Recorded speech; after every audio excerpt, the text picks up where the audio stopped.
guilty of crime.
Hello, everybody. What's up?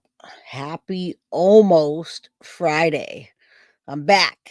I am Jay with Guilty of Crime. And again, now we have a double header today. I'm going to try to just roll it right over. I've been trying to get to the Devil in the Family, Ruby Frankie, and the truth about Jody and Ruby's relationship.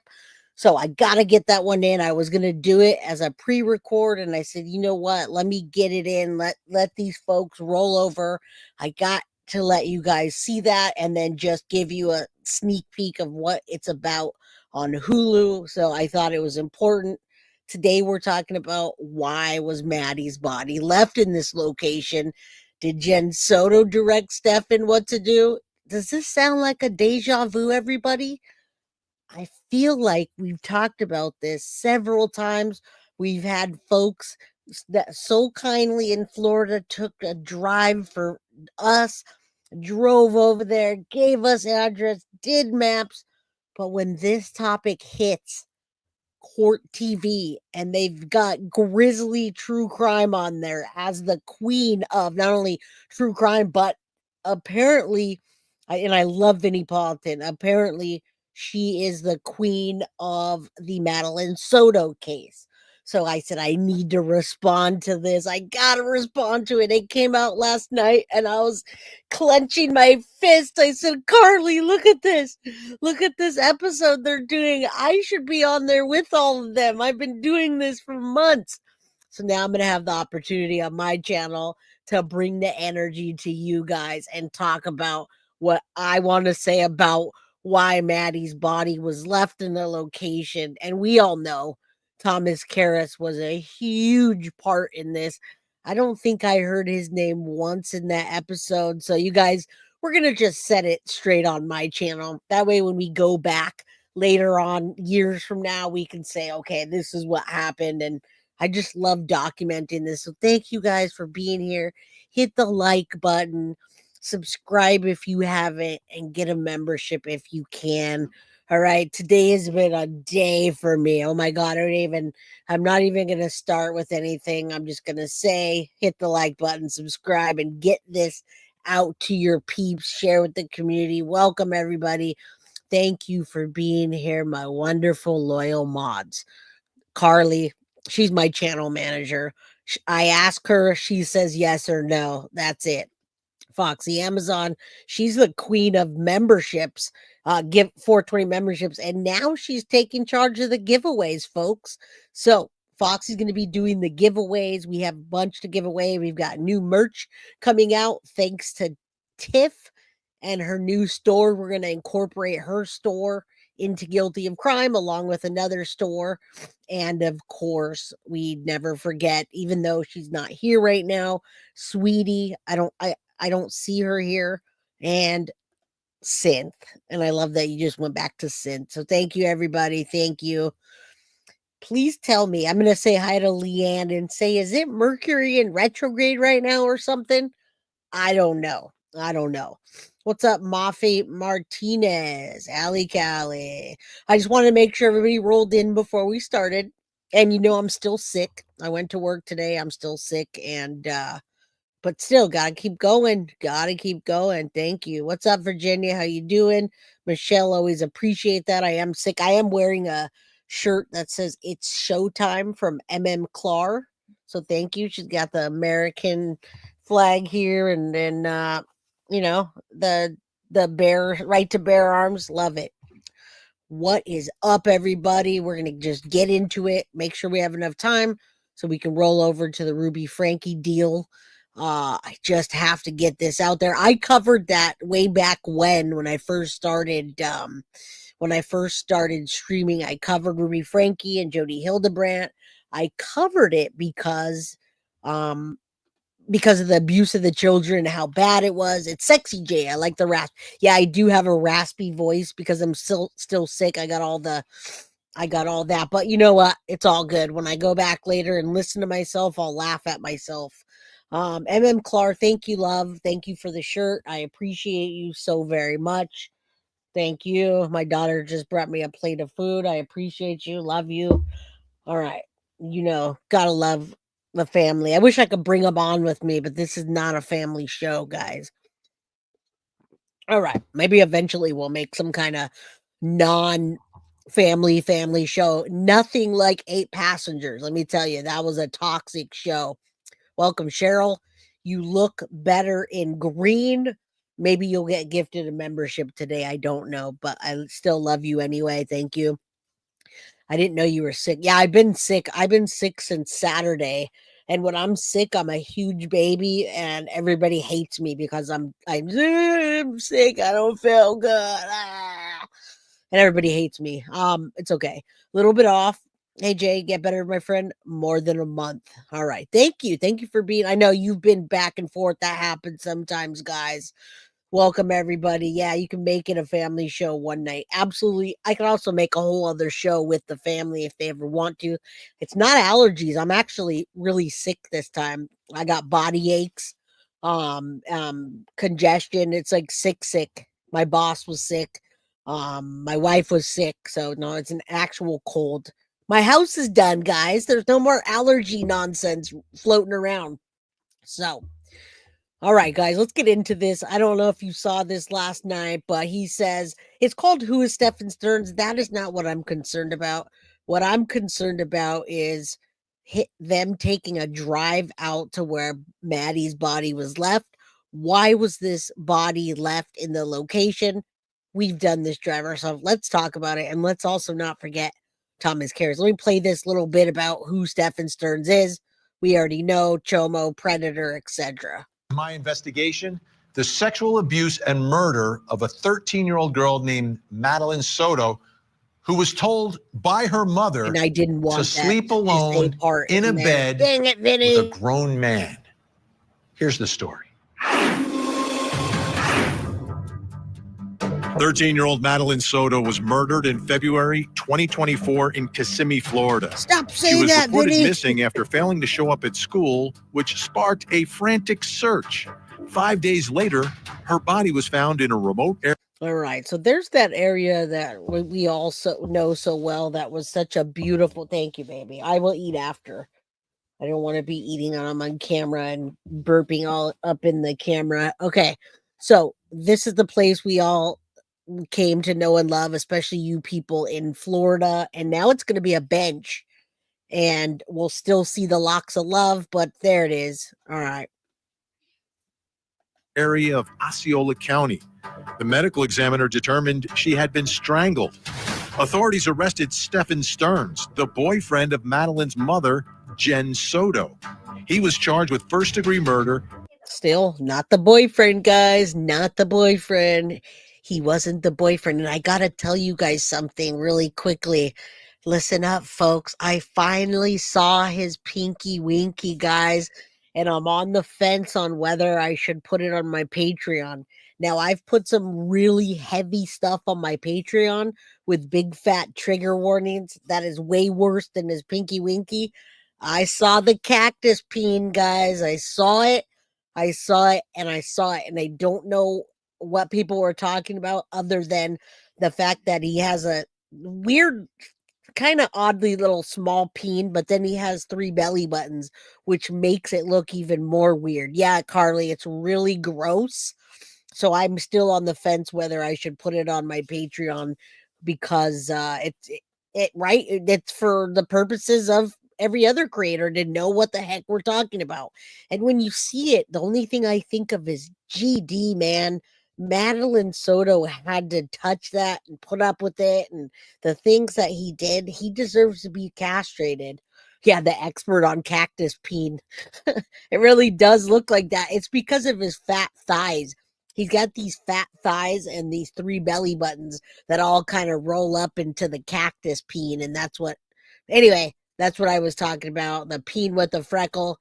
He's just a nasty, evil man. So thank you guys for leaving that, smashing that. And we don't need to see all those guys. Come on, Vinny. Capital sexual battery. You see that it's pretty flat. There are some wooded areas to the left, but it's pretty. So now we're doing the drive.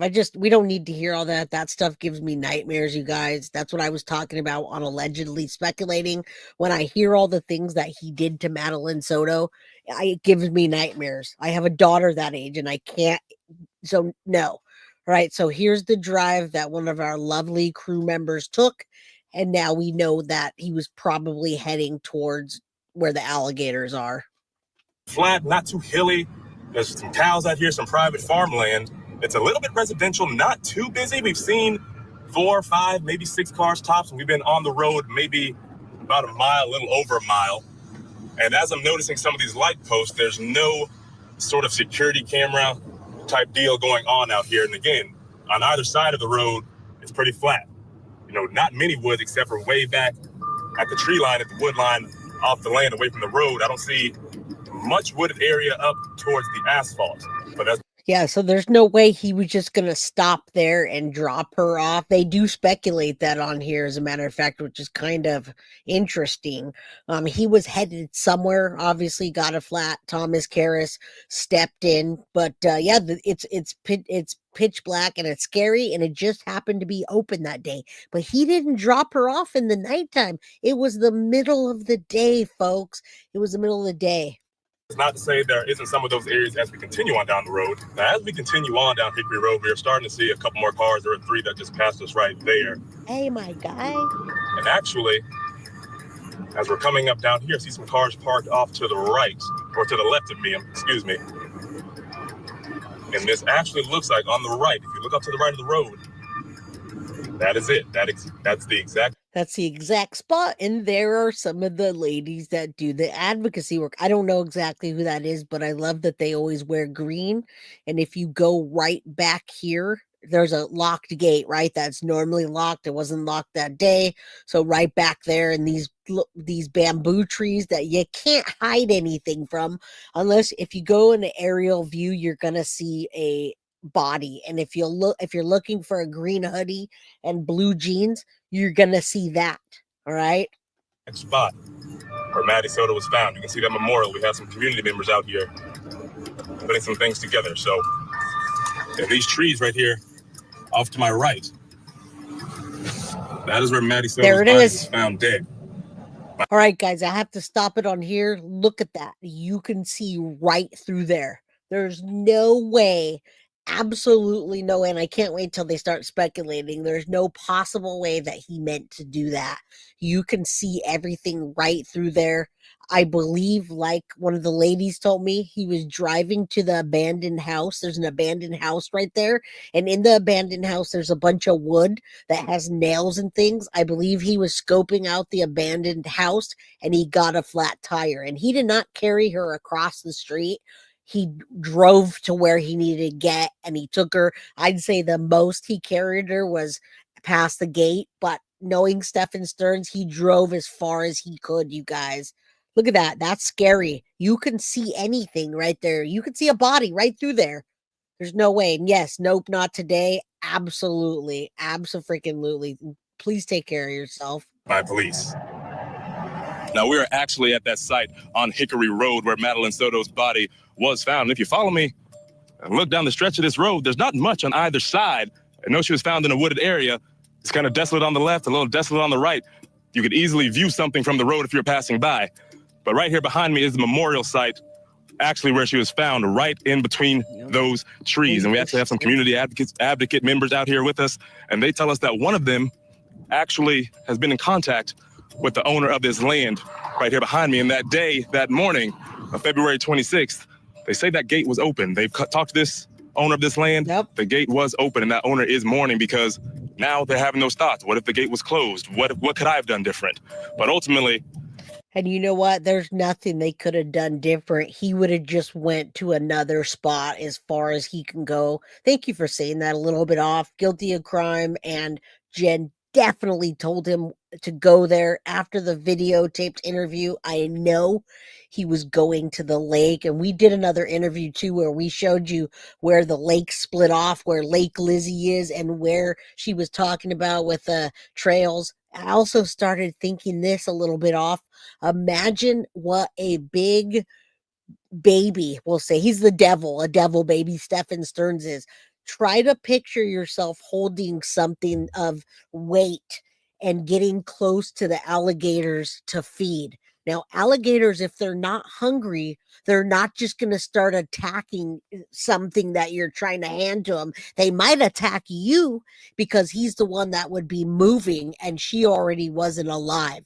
So imagine that big old devil baby Stephan Sterns carrying a little girl that weighs 110, 112 pounds, him trying to feed that to an alligator while he's moving. I don't think that he has enough balls. And as a matter of fact, I saw his balls. He doesn't have enough balls to do that, guys, nor enough peen to do that either. All right. So I'm going to tell you that right now. I can imagine Jenn saying, go where the gators are. And he was probably freaked out as heck, because they don't just work like that. Gators aren't just going to come attack you. Oh, there's a dead body? Sure, I'll take it. Hand it over to me. No, that's not going to happen. Yikes. Yeah, you must have missed the beginning of it, right? And thank you. Yeah, he's a monster of all monsters, but that's not how it works. All right? You're here, Mr. Alligator. Here you go. Take this. No, not happening. Maybe they would have took his arm or his leg. again, right up here between these trees, is where Madeline Soto was found here on Hickory Road.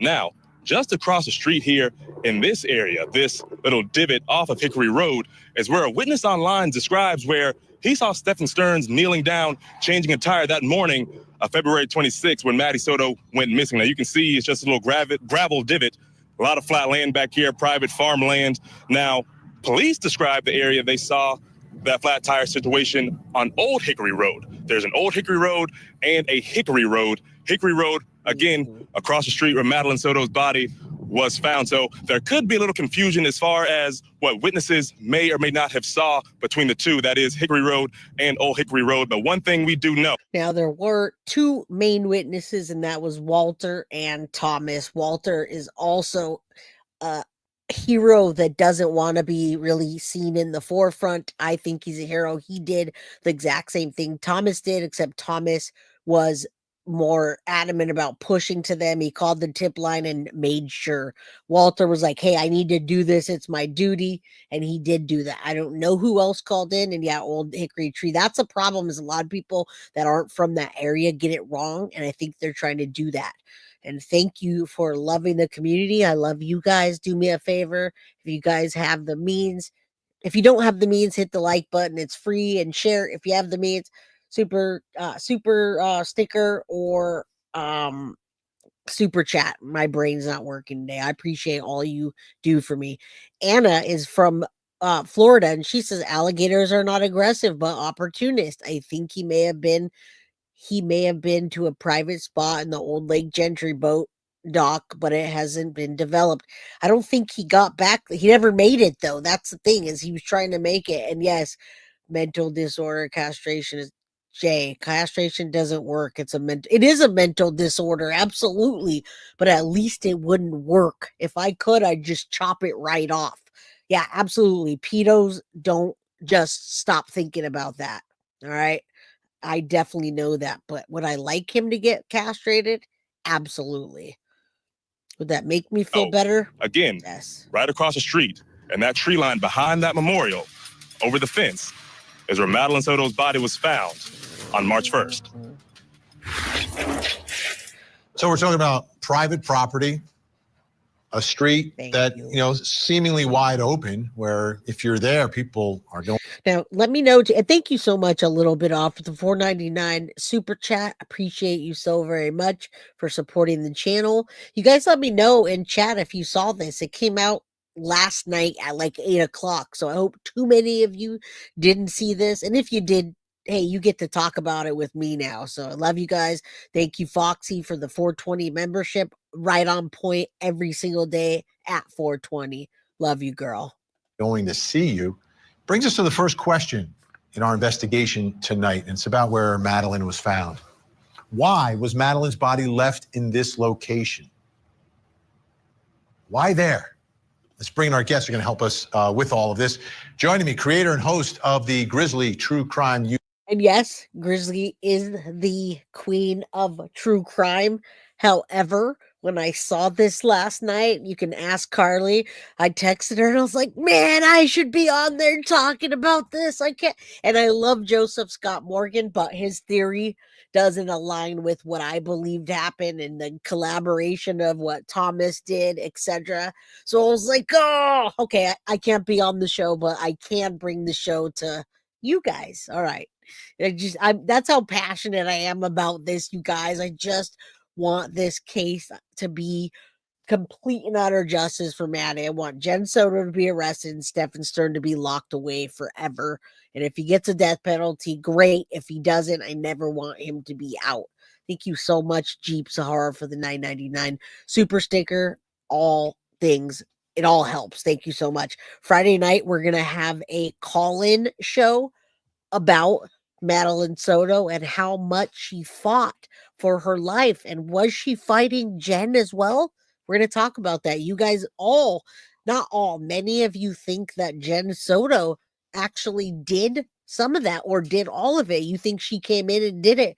Well, guess what, guys? There's proof under the fingernails. There's proof around the neck.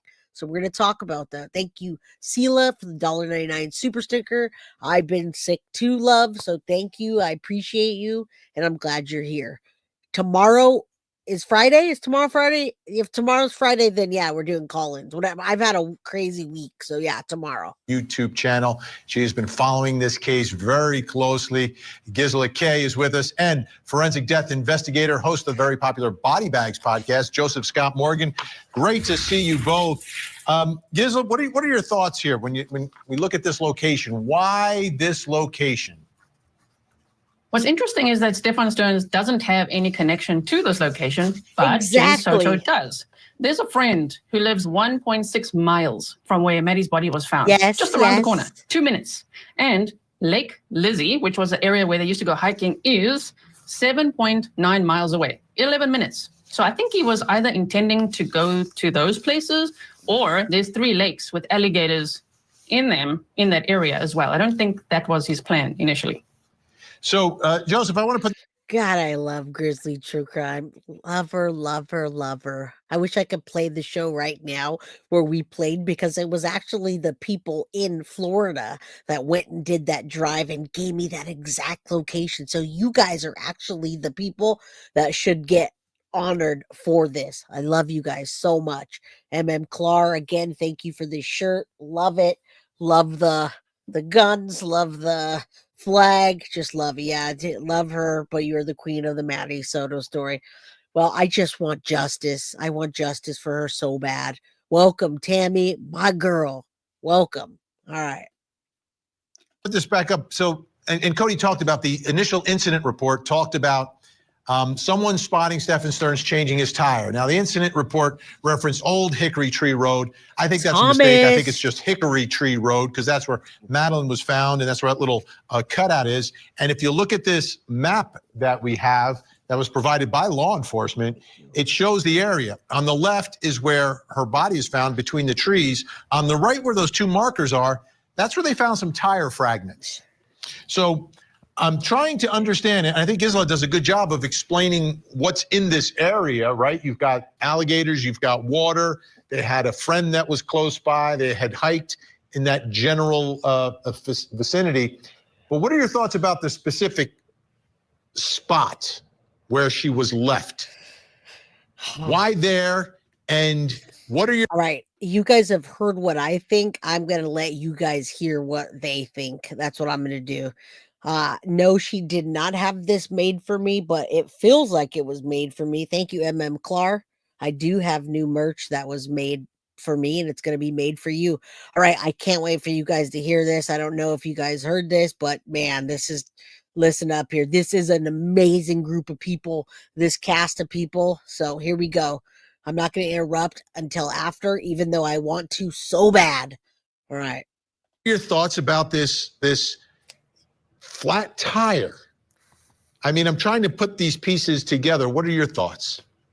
Well, as far as the flat tire is concerned, Ben, this is something that's done out of convenience for him, I think, to provide cover, perhaps.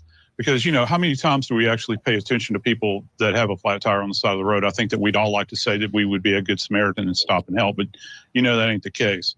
And if he's out in that location, perhaps waiting for the right time to divest himself of this precious girl's remains, he would wait till the coast is clear. All he has to do is egress through that fence line and go over into the tree line. Nope. And keep in mind, this is kind of a half-hearted attempt to discard her remains. He didn't really memorialize her body in any way, like we see many times where a shallow grave is dug or you know, anything like that. There were just some dead grass and that sort of thing covering her remains. And so I think that this is a matter of convenience for him. And who knows? I mean, let's keep in mind, he's already been driving down the road, in my opinion, with her long having been deceased. We've got the video, you know, from the stoplight cameras and that sort of thing, where she slumped over. So I think that he had just had enough. Maybe he just didn't have what it took to finish the deal. If he was going to go seek out an alligator-infested pond, he just didn't have the wherewithal to do it. So he stops on the side of the road and discards her. Like I believe he treated her throughout her entire life as rubbish. Thank you. You know, Gizlo, the other thing about this, it's daytime. None of this is happening at night. This is during the middle, like literally the middle of the day.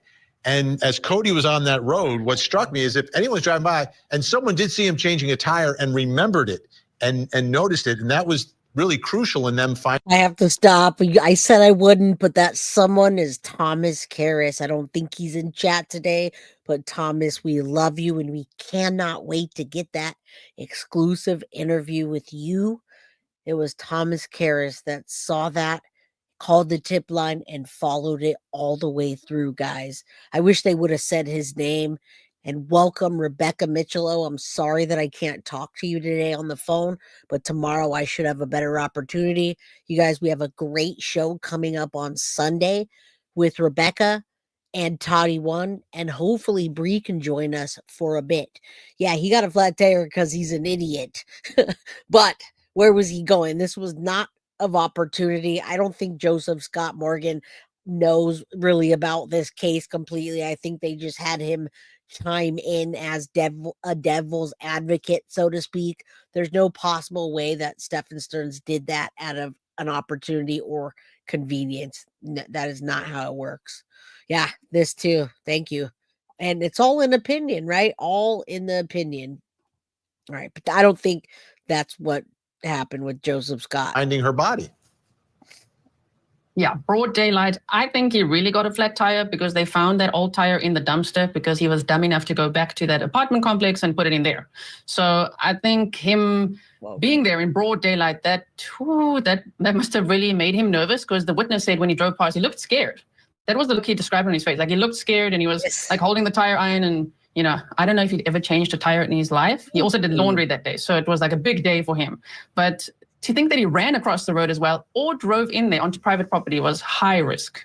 High risk. What are your thoughts there, Joseph? Do you think he carries her from one side of the road to the other? Nope. Or do you think he takes the car to the other side of the road? I think both of them are plausible. However, to physically take this young girl's remains in his arms and walk across the road is, in fact, high risk. He could have slung a Yui at that point in time if he did, in fact, have a flat tire and pull over in that open, more open area to facilitate the changing of it. Who knows? But he knew, just like with a lot of killers like this, they need to put as much distance between themselves and the body as possible. Now, there's some out there that hold on to remains and bury them on their own property or try to hide them in a familiar location. I mean, an area that is lived in. This might be a site that he has passed by before. He had noticed it. Hey, there's a Nope, he didn't know it at all. Again, I think they're just playing devil's advocate. No pun intended, folks. I have to correct Joseph Scott Morgan. He didn't know this area one bit. He didn't know about 192. He wouldn't have went down into that area where there was nothing. And when you stop, people think it's weird because nobody stopped there. Nobody stops there. People drive really fast, faster than the speed limit. Like I said, there was an abandoned house right there that had lots of nails and boards, and that could have been an opportunity to get rid of her, but I don't think that's where he was going. I think he was going to keep going where Jenn Soto asked him. He didn't know that area, and he wasn't going to explore it. I'll tell you that. He absolutely went back that night to go visit her body, and also I think at that time he threw some sticks and leaves and things over to kind of try to get it to do that. But yeah, he did. I believe that's Adderall is like that. And he stays up all night doing the CSAM stuff. And during the day, he sleeps. Absolutely. She does look so happy, but nobody said that she was that day. I'm no criminal, but that's a sloppy ass. Thinks he's a dumb criminal. It was sloppy, and they panicked. Both of them panicked. Stephan and Jenn, whatever happened, got sloppy. They scripted a story and they panicked. And they didn't expect the whole world to catch on that quickly. I'll tell you that right now. What's up, Franimal the Animal? Good to see you. Justice for Maddie. Absolutely. Let's go. Tree line. I'm going to try to get rid of her here. It's still, Thank I you, think, too early to tell at this point, but I think much of this might come out at trial, and we'll see what else they have to say about it relative to any statements he may have given up. Okay, our guests are going to stay with us. We have a lot more to get into in this program. There was more than one crime scene in this case. Coming up next, what is the most important crime scene? That's actually a really good question because you guys, we talked about the paperwork. There are two crime scenes. One is the condo, and then the other one is where he dumped Maddie. Look at Jenn the Muppet Soto. Look at that big Muppet face. Welcome, Nanaska. How you doing, girl? Never apologize. Just come on in. Just come on in. Look at that. Look at the Muppet. Let me just show you before we get back started. That's what she looks like. She's like an ugly Muppet / grimace looking thing. All right, let's go. Let's figure this out together, guys. She last seen wearing. Green hoodie, Green hoodie. white Crocs. White Crocs. Either blue or black pants. Screaming widow or mastermind behind a murder. Monica. And her school-issued laptop from that dumpster. At 8:19, we have evidence that shows Stephan Sterns returning to the complex, and Madeline was visible in that vehicle. We believe she was already dead at that time. Yes. This case is... They have good cameras nowadays, folks. Be careful what you're doing in your car. Tint your windows if you don't want the cameras catching them. Jay, I think there's 3 crime sites: home, car, and the woods. That's a possibility. That's a possibility because her body was in the car. Yeah. I never heard about that though as being one. So let's listen in and see what they say. That's a good observation. And I'm not sure that's the first time that I heard that. He needed to keep his effing mouth shut at the grandma's. Abso-freaking-lutely. And Jenn Soto just about smacked him. Is like, dude, shut up. You're telling them too much and you're making yourself look even guiltier. Look at Vinny's face. It looks like mine right now. Hey. Complicated. It's not simple. There's a lot of evidence in different places. I want you to take a look at a timeline here, and it gives you some idea of what investigators are dealing with here.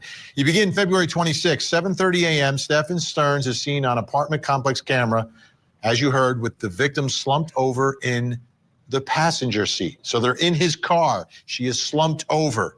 9:41 a.m.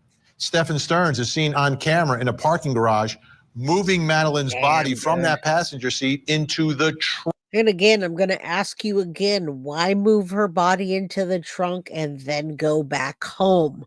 When he went back home, Jenn Soto was doing her blood appointment. You guys know what a blood appointment is.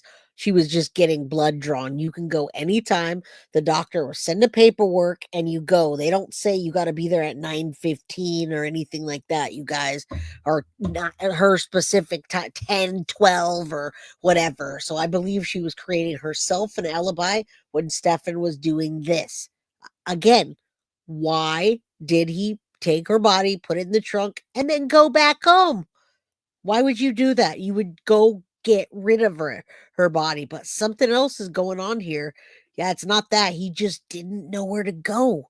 She hadn't told him. He didn't take his phone. That's the problem. That's why they did such a sloppy job, guys. Trunk of his vehicle.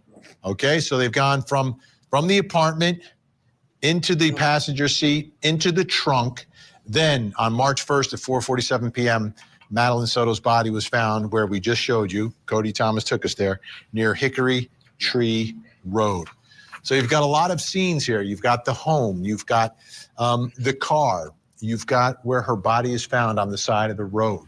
It brings us to the next question in our investigations. We get ready for this murder trial. What is the most important crime scene here? Where are you going to get the evidence, the most significant evidence in this case? And what evidence will you find in each of these locations?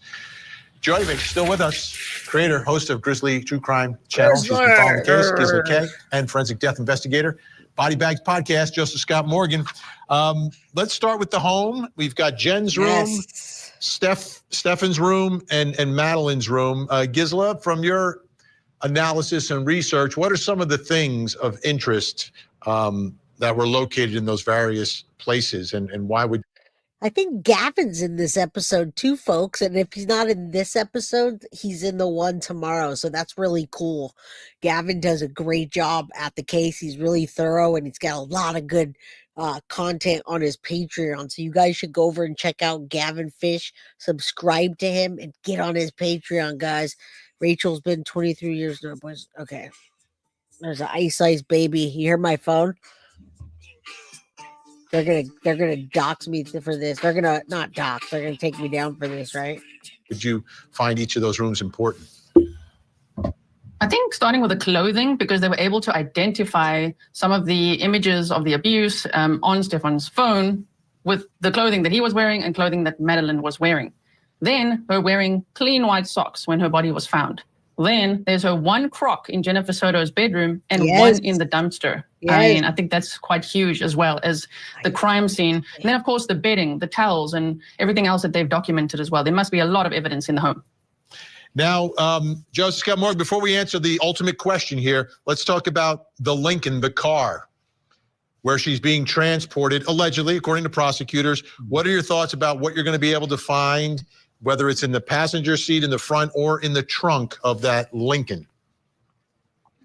Well, let's just take the cab of the vehicle first off. Okay, you would expect to find biological elements of her remains, or of her person rather, on any surfaces in the cab of the car. All right, it could be the dashboard, the door handles, even the gear lever. You know, you never know what she would have touched. Okay, that's an expected location. So there you go. The person that said it earlier, 3 crime scenes. We got the car, bunch of evidence inside there, moving her back and forth. Any kind of fluids that may have came out when they swabbed her. There were lots of different fluids and blood, and etc. And then the where he dropped her body, and then the condo. That's so sad, guys. And yes, he absolutely did carry her, and he dropped a crock on his way out, and they're so messy that both of them didn't even catch it. One was in the trash and one was right in her room. All right, shedding hair, shedding skin, those sorts of things. Yep. And assuming that she had not sustained any kind of trauma that would have produced blood, save determined she had been strangled. I messed it Authorities up. arrested Stephan Sterns, the No! boyfriend of Maddie. I totally messed it up. All because of that. Hold on real quick. Where was I? All right, about.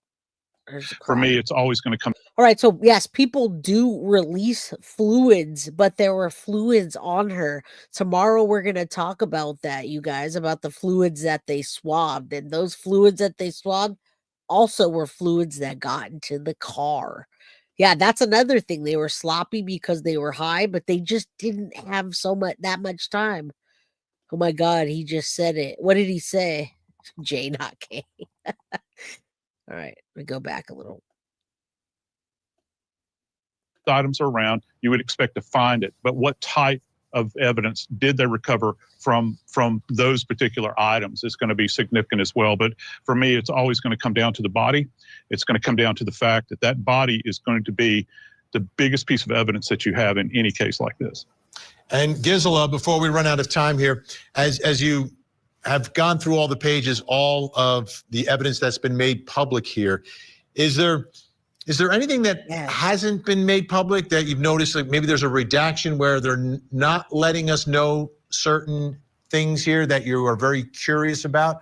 Or has it been, like it is many times in Florida, very, very transparent? It has. What he's asking her is, hey, Gisela, do you have any inside information about the case? Come on, let me know about it. She probably would if she was in the United States. Let's see what she has to say about that. It has been very transparent. I say become because initially we didn't know how Madeline Soto died, but they eventually revealed that it was by strangulation. So that was a mystery at first. There was a lot of rumor going around, and they did clear that up, a few months later. Gisela K, Grizzly True Crime on YouTube. Make sure you check it out. Body Bags, Joseph Scott Morgan. Great to see you both on this Friday. Thank you so much. When we come back, who is Stephan Sterns? Really? Who? Simi, Florida. After Madeline was reported missing, authorities launched an extensive search, ultimately discovering her body. And as always, as you guys come in, we have 362 people watching. If you could do me a huge favor and hit that like button, subscribe if you haven't, get a membership if you can, and share with your community. Thank you guys. And the more you comment, the more it helps out the algorithm. So keep those conversations going in there, folks. All love to all of you. Oh, and Grish is working on another video, guys. I think the meds had her vomit. He's working on another video. He's very upset about gray pubes and his theory that Jenn Soto knew nothing about it. So I cannot wait. Melissa, you say you were in the ER on Friday. I'm sorry to hear that. I hope you're feeling better now. I've been sick since Saturday, and I can't even believe tomorrow's Friday. So I hope you're better.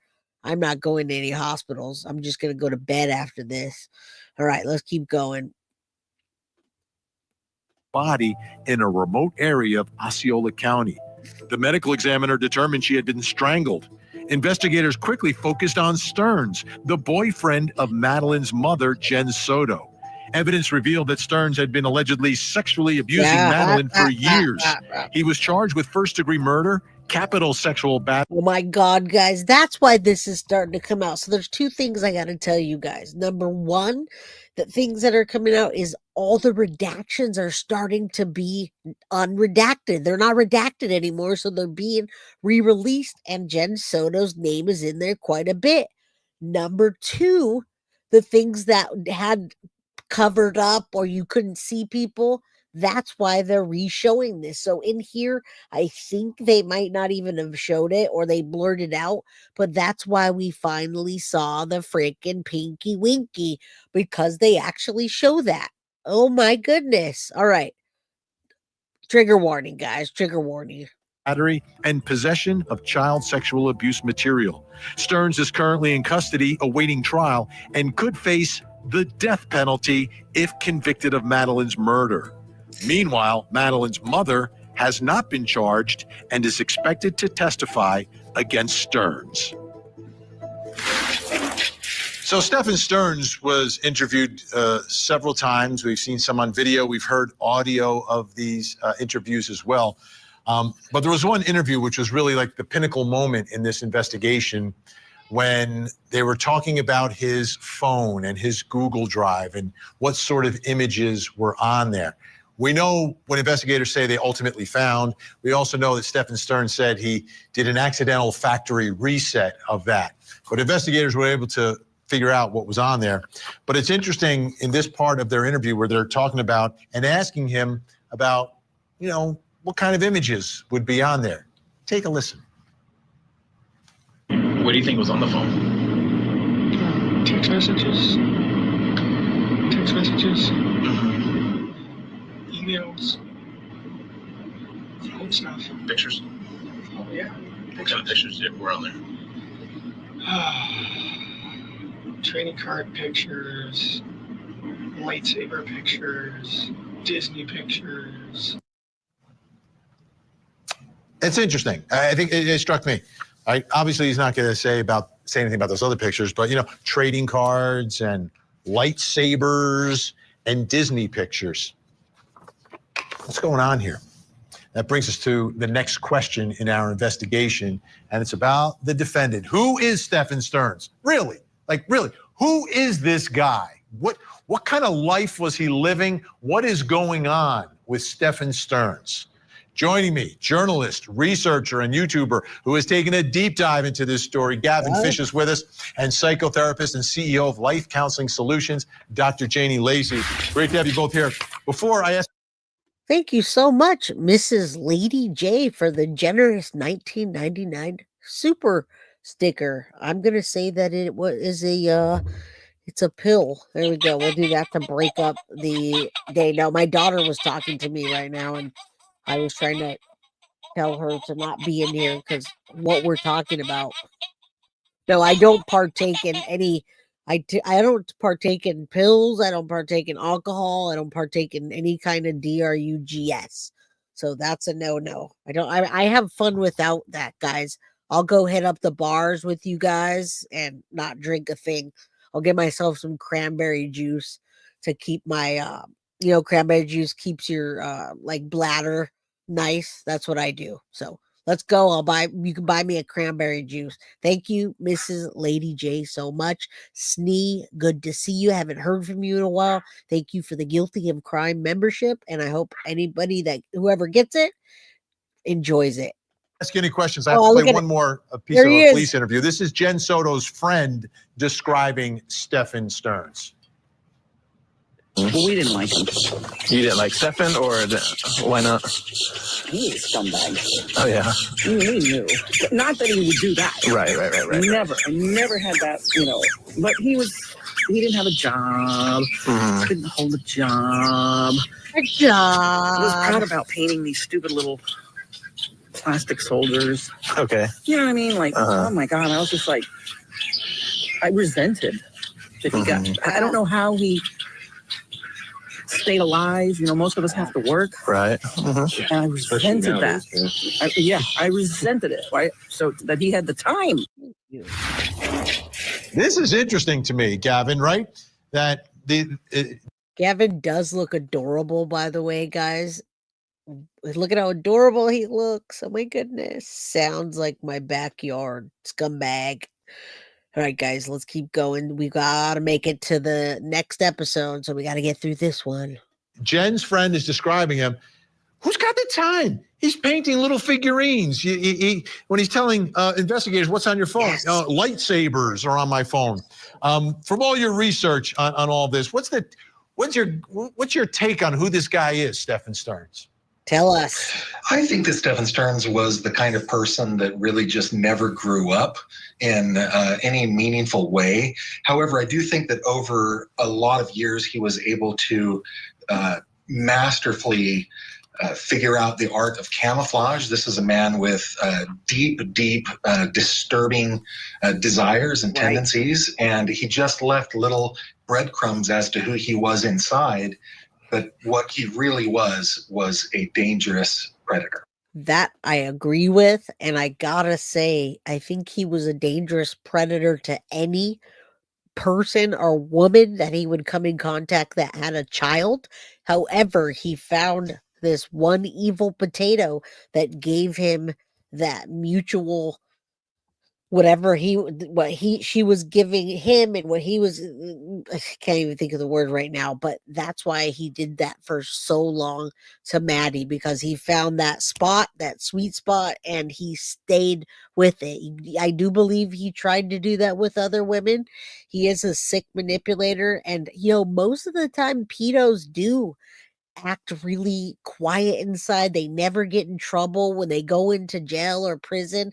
They never get written up, and their mentality seems to have been stunted. Or maybe that's just why they prefer children, because they can't relate to an actual grown woman. I don't know, but I wish there would be something done with pedos that are more than just, oh, here's a 3-4 year sentence. Oh, you did your classes. Okay, bye. Go back into the community. I think it was a mutual thing.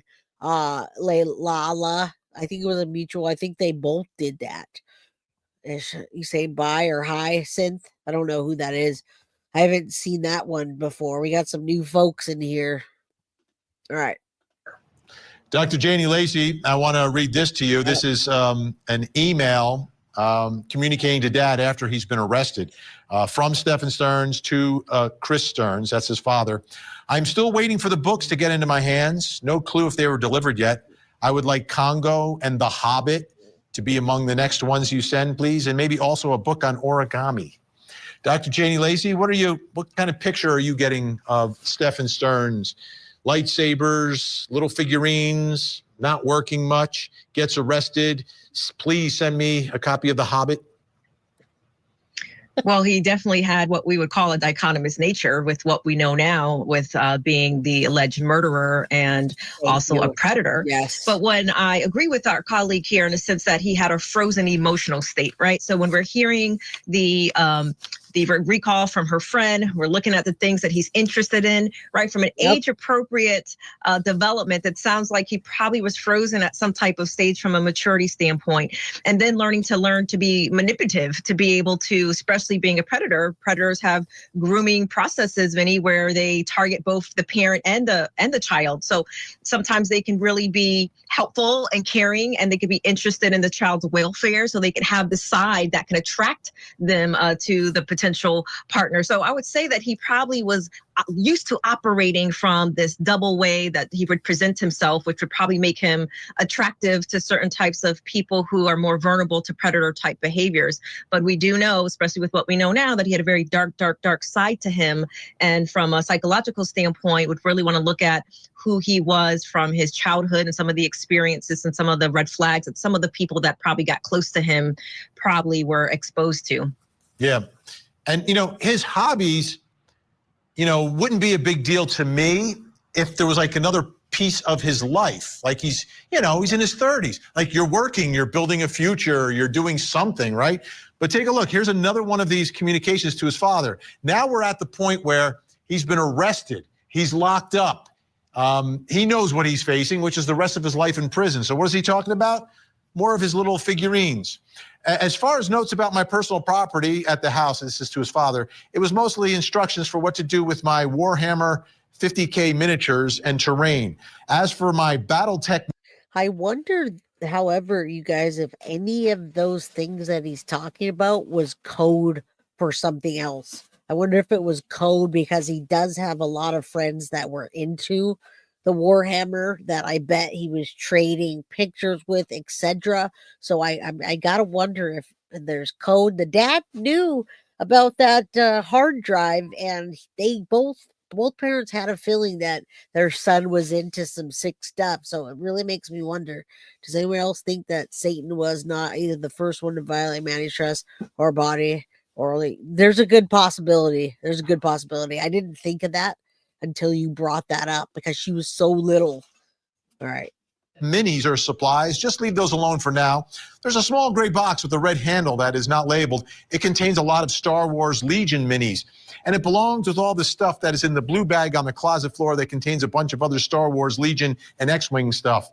For my trading cards and games, leave them alone for now. As for my Tamagotchi and VPET collection, don't do anything with them just yet until we know how things will shake out. A lot of them are rare, expensive, difficult, impossible to replace in the kind of pristine condition they're in. Gavin Fish, this guy is delusional.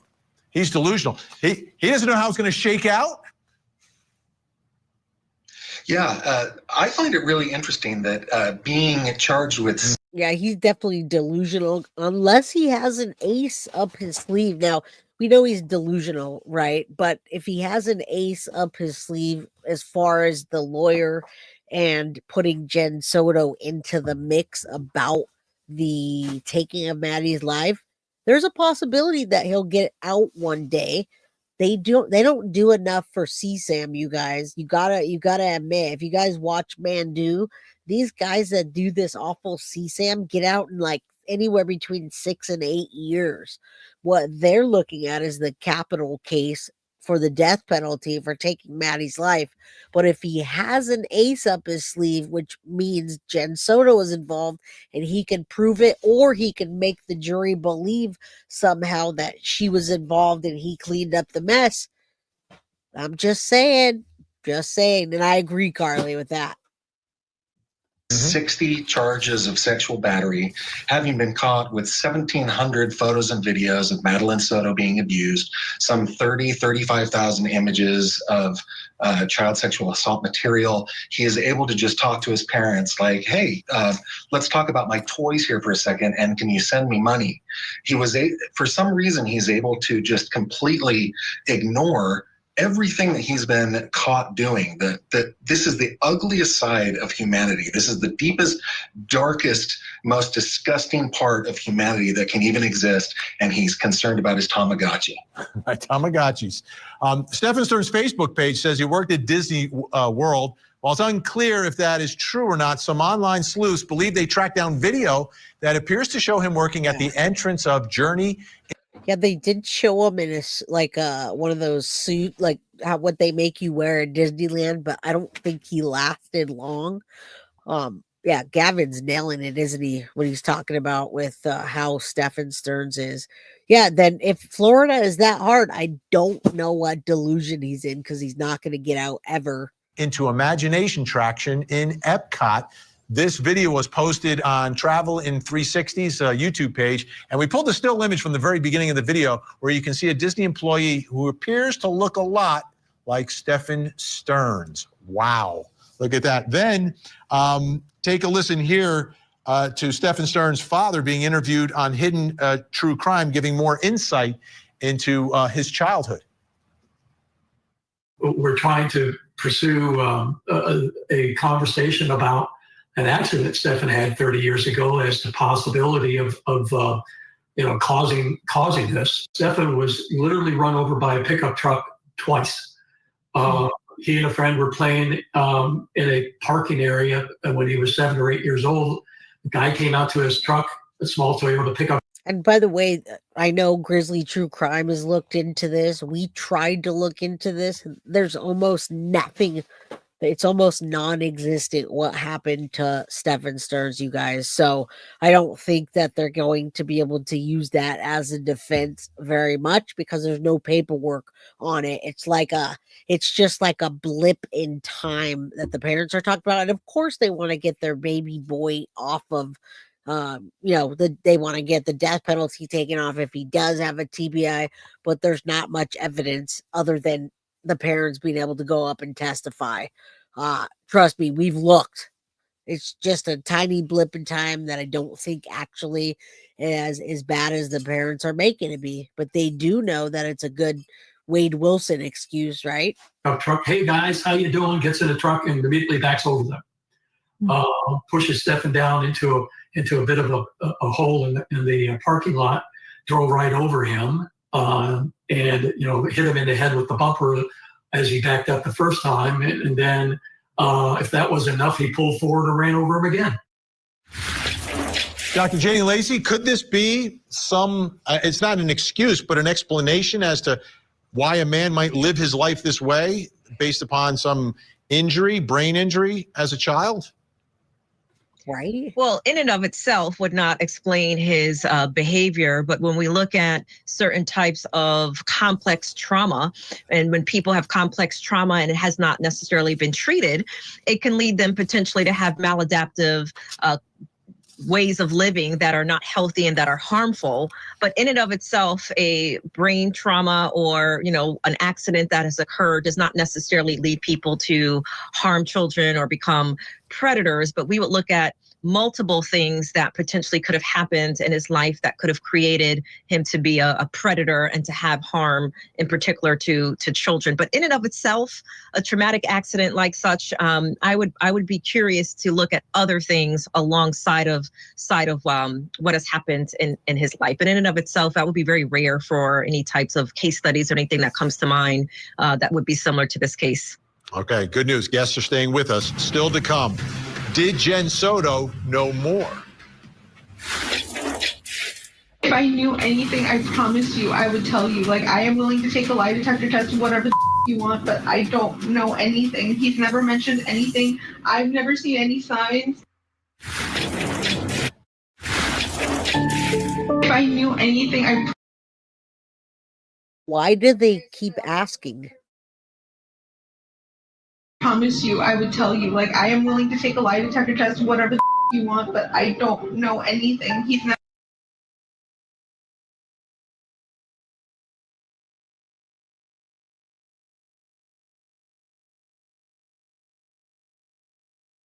Muted. I'm sorry, I was muted, guys. Sorry for a second. Okay. I wonder why they keep coming back to is Jenn Soto involved? Now we keep doing that too. I know I was muted. I'm sorry. I'm probably gonna get 20 text message. I was muted.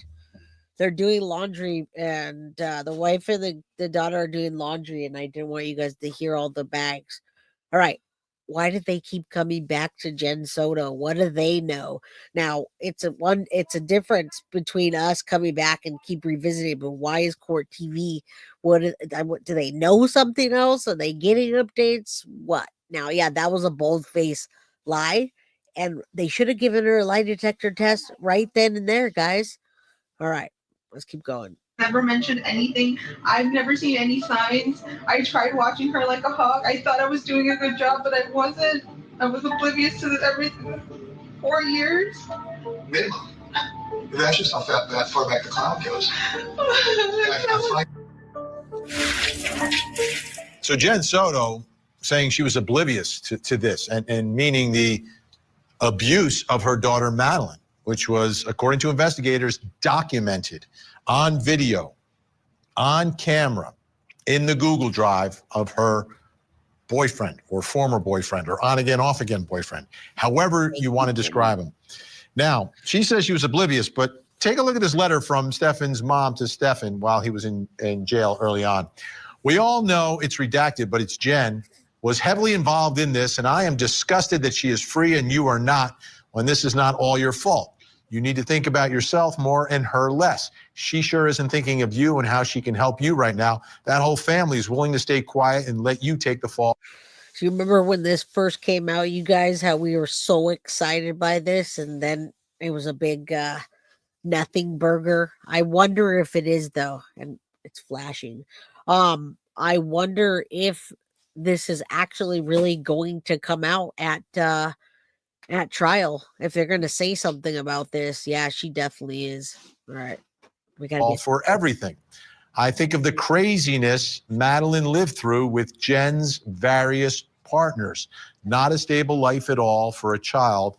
Love, hugs, and prayers for now, and every day and night, Mom.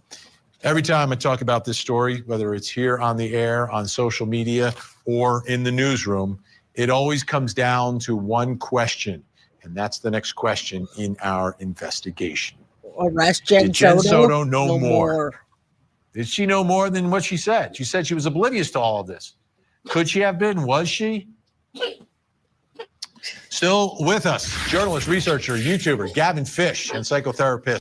I mean, I am pretty sure 9 out of 10 YouTubers do think that Jenn Soto was absolutely not only involved, but was a participant, if not the one that took Maddie's life, you guys. So I think Gray Hughes is the only one left on YouTube that doesn't think that. Yeah, it's shadow puppets, guys. Arrest Jenn Soto. All right, let's hear what they have to say. I know Gavin and I are on the exact same page about Jenn Soto. He absolutely despises her. Yes, CEO of Life Counseling Solutions, Dr. Janie Lacey.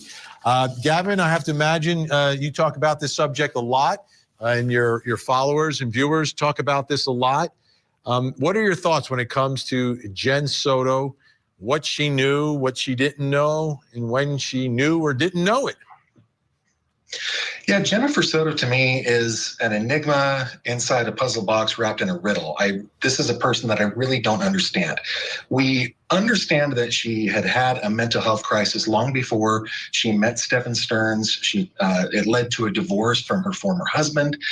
We know that she was on medication, but each time that I listened to the interviews that she did with police when Madeline was missing, and then later after Madeline's body had been found, she just seemed to care more about Stephan's well-being than her daughter's whereabouts or the fact that she was dead. When she was confronted with photographic evidence of the abuse that Stephan Sterns laid out on Madeline for years and years and years, her questions were, what's going to happen to Stephan? Are you going to press charges? Things like that. It's very puzzling.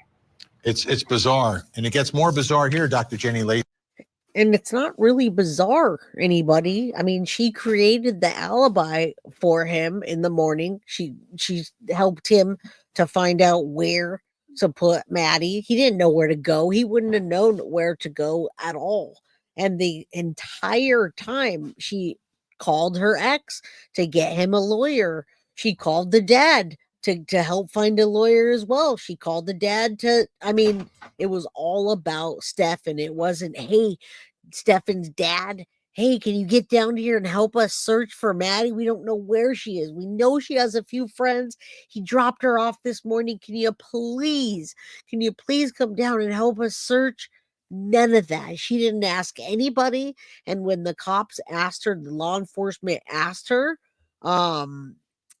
she wasn't concerned about that at all. Oh yeah, we were just staying back at home, getting some rest. We took our meds. Did you go out searching with Stephan? Oh no, I had to take my meds and go to sleep. He was just out cruising, meandering, right? And they did have did they let Gavin actually talk in this episode? Yeah, he did. He talked a couple times in this episode. I think he was on another episode just for a second, but definitely did that. Didn't want to do anything else, but yeah. Yeah, that too. What's up, Vanny? I don't know how to say it. But what's up, V? Casey, wait till you hear this. This is again from a police interview. This is Jenn Soto speaking to police, talking about her concerns. I've always told him that my biggest fear is that this would turn into a Woody Allen situation where the stepdaughter or the dad grooms the child and the child then turns 18 and ends up running away with him. I told him that was my biggest fear and I don't ever want that happening. You can't do that to me. Why would you say that to him? Because I never trusted. I grew up being told never trust a man. My mom put that in my body. Never trust a man. Yikes. I was scared of a Woody Allen situation. Absolutely. Shorty womp womp. What's up? The sweetest Jersey girl. Abso-freaking-lutely. If she protects Stephan Sterns, number one, it wasn't going to come out right away and nobody would be pointing the finger at her, letting her daughter be abused, number one. And number two, we don't know how involved she was in the taking of Maddie's life. I mean, she automatically wanted to get him a lawyer. And then she asked if the CSAM stuff, she saw her daughter's mouth on that man's penis. I gotta just say it. I'm just gonna come out and say it. She asked to see it again. And then she asked if she could think about if she wants to press charges or not. You don't tell me that that's a woman that is not involved. Thank you, V, for becoming a new member. If you tell me how to say your name, I'll pronounce it right. You can't do that. You can't do that to me. Yes, you can't do that to me is what she said. And they purposely asked what her biggest fear was. That's a cop thing. Cops always ask you, so what's your biggest fear? And what you say is going to depend on how they look at you. So she told the whole world what her biggest fear was. Her secret that they were using Maddie as a cash cow. Yeah, that's going to be interesting when we find out about the where the CSAM was coming from, where it was going. I wonder how they're going to go about that. I do, because there were a lot of pictures that weren't just Maddie. Yeah, it almost seemed like that, didn't it? It almost seemed like she was saying you would wait to charge Sterns for being Maddie. Exactly. If it doesn't tell it all, it tells it all when she just said about the Woody Allen situation and her psychic abilities about knowing how Maddie died, that she was in the trunk. She knew before we all knew. She knew she knew before the coroner found out. How did she all of a sudden get to be psychic, guys? She wasn't psychic. She was involved. I've done that again. I've done that a couple times today. All right, let's look at Vinny's face again. What did she know? From her husband. We knew that. She just seems to care more. Okay, hold on. Sorry, you guys. I keep doing that. All right, we're back. And in the meantime, she is sending her daughter, Dr. Jenny Lacey, upstairs to be alone with that man in bed all night. Make sense of it. Can you? You know, there's a few things that I would say, Vinny, when we look at mothers that in hindsight, when we look at their awareness, it's usually on some type of spectrum, right? Yes. So either she, because of her own history, truly had complete unawareness because of some other factors, you know, as we mentioned, mental health, potentially her own abuses in the past, and having cognitive dissonance. But we're also looking at, because of this statement, I would suspect that she's had some type of, whether it's either subconscious suspicion or partial awareness, for the very fact that perhaps maybe she noticed some red flags but didn't recognize them to the full significance. You know, perhaps she had concerning for some of his behaviors, but psychologically, because of her own mental awareness and challenges, she couldn't defend against acknowledging what was probably happening. So kind of came at him at a different perspective. But we also consider when mothers have their children that were sexually abused under their watch, so to speak, sometimes we'll see some common things, Vinny, and that's sometimes there's some psychological dependence on the partner, right? So in this case, from an emotional standpoint, where she's able to do what she needs to do. So he's having access to her child while she's being able to have some level of freedom, whether it's work. Now, I can imagine that being part of it in the very beginning, you guys. Now, I always love when they have people come on the show that are doctors or psychologists, whatever. They make sense of that, because there are a lot of women that happens to, that they didn't know what was going on, you guys. What's up, Sherlock Homegirl? How you doing? Don't forget to hit the like button, girlfriend, and share with your friends. Subscribe. Oh, you're green. Thank you. Yeah, so that does happen. It does happen. I've had people tell me that they were abused and their mom didn't know about it. So that does happen, but this is not one of those cases. Chris Cutie says she was more of a pimp than a mother. She was taught to never trust a man, but she threw her daughter in Stanky's arms. Amen, Chris. Amen. You said it all. I don't have to say anything else. Or doing other things, or potentially her own prior trauma history. We know that when women have their own trauma history, it affects their ability to recognize danger because they have poor boundary recognition. Obviously, there were no boundaries in this home, and we can clearly see that for many different reasons, and potentially because of her own developmental history. So there's probably some psychological makeup when we really dig down into who she is that would make some sense in the context of this very, very sad story. Yeah. Really sad for Madeline. And Gavin, I just want to be clear.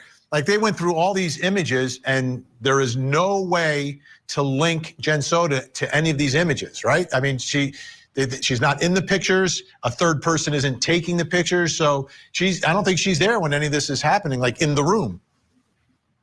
Yeah, from what we have been given so far, and Florida is a very transparent state when it comes to open records and See, and that's the problem. That's the problem. And that's why Jenn Soto is not arrested, you guys, is because there's no evidence to link her. Now, we would think that it's evidence enough that she just said to the whole world that she was afraid of the Woody Allen situation, or that she told the whole world that she needed a good night's sleep and she sent Maddie to bed many times over and over and over and over, right? Because we saw that. Who is that female? What female? Madeline Soto up there? Oh, the lady talking? She's one of the people on Court TV. I don't know if she's some kind of doctor or something like that. So, now she did want him back because of the income loss, but they had a mutual agreement with each other, and only they know what that mutual agreement is or was. Records involving a criminal investigation. They're very open. Everything that we've seen so far does not have Jenn in the photo. It does not seem to be that she has taken the photo. But for me, I always come back to the question, if her daughter had been being abused for 5 years, and over the course of so much time and so many incidents, how is it that she does not know about this? I guess extending a little extra grace here, it's possible that she didn't know, but she it's hard to believe. I think that's where we all end up. We're out of time for now, but it's so great to have you on the show. Gavin Fish, check him out on YouTube, folks. Dr. Janie Lacey, thank you. Jenn Soto is in the middle. Again, that was a doctor, Dr. Janie Lacey. And usually when they get those women psychologists, they talk about they are like an advocate for women that happens to them. And that does happen. But in this case, I do not think that happened to Jenn Soto. Yes, Court TV, she's absolutely wrong. And right, Joseph Scott Morgan, in my opinion, earlier was completely wrong. I think he was just being devil's advocate, just playing that. All right, let's keep going. We got to go to another episode of this story and the middle of this case. She should know more than any other person except the killer. But it may be tough for a jury to understand how she didn't know what was happening to her daughter. The question is, will that keep them from finding Stephan Sterns guilty? No, that's not going to. But I think our biggest fear, folks, is that Jenn Soto won't be arrested. So if you ask anybody in this chat, what's your biggest fear about this case?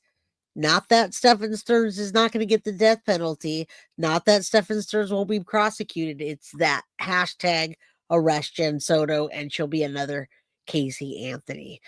That's what I believe. All right, you guys, we are at 5:17. I believe I rolled the next show over at 5:30 into the Ruby Frankie. It's not going to be a super long episode. I just want you to know the documentation and the relationship of that I believe was happening with Jody and Ruby next. But let me answer a few questions. If you guys have a question or you want to talk, I'm here for a minute. What do you got? What's up, Lens Riches? I hadn't seen you until now. Madeline must have had thrush at least once. Not, I didn't mean to put that one up, but yes, there had to have been other kinds of things that she should have went to the doctor for. I just felt at the bottom of my heart and soul that she knew what was going on. Carlette, we all do. We all do.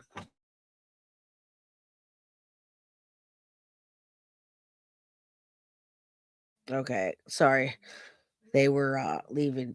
Sarah, how you doing? Thanks, Jay. Big time, Jay. I really want you guys to roll over into that. I heard she changed her name and has a new boyfriend. Way to move on. Really? I would see. That's why tomorrow night we need to have call-ins and have you guys talk about that. Oh, you watch that? That's why I want everyone to see Wyatt. I want everybody to see the relationship and what happened, because it's almost unbelievable. And welcome, Denise. I found your channel on Turtle Island. You have an excellent channel. Thank you so much, Denise. Not only do we have an excellent channel, but we have the best and most loyal mods. Rain or shine, drama or not, they still come. Sweetie, I'm glad you're here. Good to see you. I'm sorry I couldn't take your call earlier. You guys do me a favor, smash that like button And Bowie's yelling at me right now. So I'm going to stop this and I'm going to roll it over into the next Ruby Frankie. You guys, please go check it out. I got the, I can't even pull it down right now, but I do have it ready to roll. So on that note, hashtag arrest Jenn Soto, smash Wolf, love your channel, appreciate everything, watching from New Jersey. Thank you. That reminds me of from New Jersey, we're going to have the Corey Michelo case on Sunday. I'm sure you know lots about that. Man, I want to know more about Jenn Soto, what she's up to. You guys, call in tomorrow. Tell me what you know about that. If somebody knows about Jenn Soto changing her look, having a new boyfriend, how do we know that? Who knows that? Have you seen? I'm not trying to get anyone to like do anything. I just want you guys to tell me what you know. How do you, has someone seen her somewhere? Is there somebody's social media? I want to know what you know. Yes, this says it's showtime, and MM Clark got it for me. American flag, got the gun show there. All right, good night. Bedtime, thankful and grateful says good night. All right, you guys, I'm going to stop this stream and I'm going to head over to the next one. I'll see you in about 10 minutes. There you go. Rachel Burton, it's not over yet. Jay's going here now. Yes, it's not over. We're going to come right here and we're going to do the Ruby Frankie. I want you guys to see the relationship and why Jody Hildebrandt was so homophobic. Because many people that are, the ratio of them being homophobic is actually because they have tendencies to be a homosexual. That's not a bad word, I promise. All right, I'll see you guys soon. Love you all. See you in a bit. Guilty of crime. I want to thank you for watching. If you enjoyed my content, please share this video, like, and subscribe. You can also follow me over at Facebook, Instagram, TikTok, X, or Gmail. If you'd like to donate to my channel, you can use Cash App or Venmo or PayPal. Thank you very much in advance. Guilty of crime. Are you guilty?